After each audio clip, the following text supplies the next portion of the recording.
We're at the crossroads. And no question about that. But it's not the end of the world. If we die together. Right. We can get it done. You can get it done. What's more, you gotta get it done. Unfortunately, after 3 straight appearances in the AFL Championship, the Bills hardly ever got it done. They made the postseason only 4 times in the next 21 years. The team's futility did not wear well on a city struggling with its image. I was 16 years old, very young, and I moved to New York. And somebody said to me once, "Where are you from?" And I said, "From Buffalo." And they went, they were mocking the city, which seemed to be a loser town. And this particular loser town had a football team that was losing a lot of games. The economy going down and people not working well and there not being a lot of money there, it made the focus of a football franchise that was not doing well seem brutal, painful. One of the things I found after a few years of living here was that there was a tremendous sense of inferiority, I think, with people. There's no reason for the people in this community to have an inferiority complex because it is a great place to live, but for some reason they do. That's why I think the Bills are an all-consuming entity here. Buffalonians wear their hearts on their sleeves, and that sleeve is on a Bills shirt. Such attachment can be a risky proposition, though, for a town with a fragile psyche. In 1980, fans starved for a winner tore down the goalpost after the season opener. A decade later, another goalpost and a football sailing just wide of it threatened to send the entire region into depression.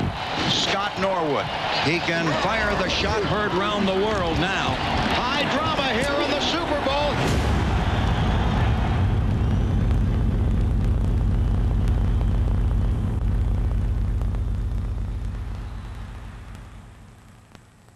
I think one of the most remarkable things I've ever witnessed was after that Super Bowl loss to the Giants, Super Bowl 25, this crowd jams Niagara Square for basically what was a loser's rally, but the feeling of winning and the spirit of support was overwhelming. And then when they chanted for Scott to come out, I mean, you would think that they'd be chanting for him to come out so they could lynch him. But 25 years after the Booth Lustig incident, Buffalonians had an altogether different reaction to Scott Norwood's misfortune. You know, we're struggling with this right now. You know who I am, but I know I've never felt more love than right now. And so began one of the most bittersweet chapters in football history.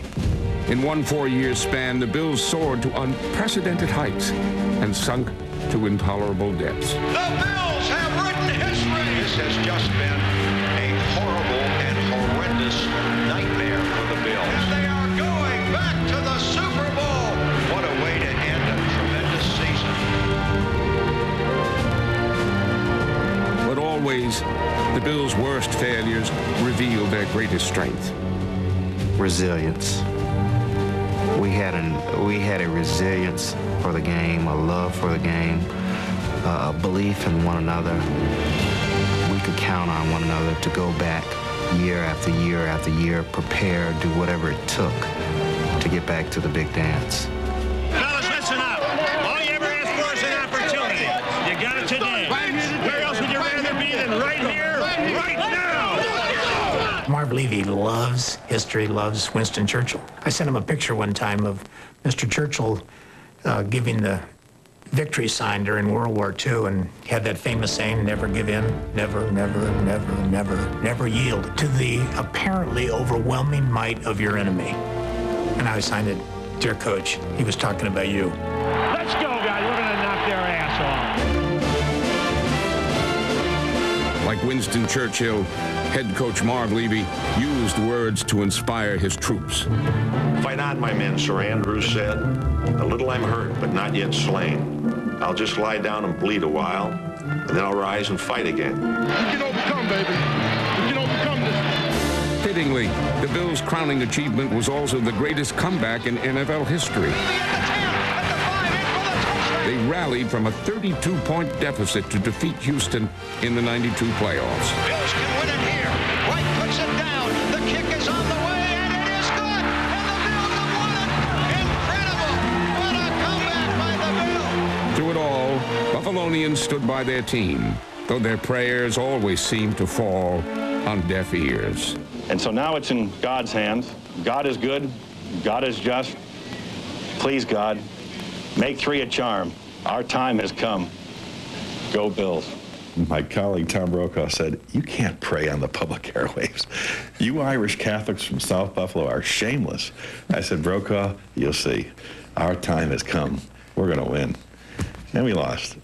And I went back to the hotel, and there standing at the bar drinking a long neck beer is Brokaw, who looks across the room and says, "Hey, Russert, I guess God's a Southern Baptist."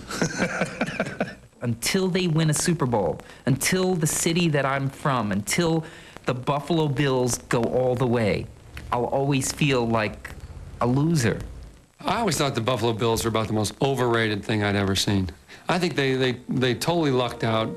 It was like winning Miss America when, you know, Miss California, New York, Texas, Michigan, and Ohio were sick. You know, I think it was the worst era of AFC football that we've ever had.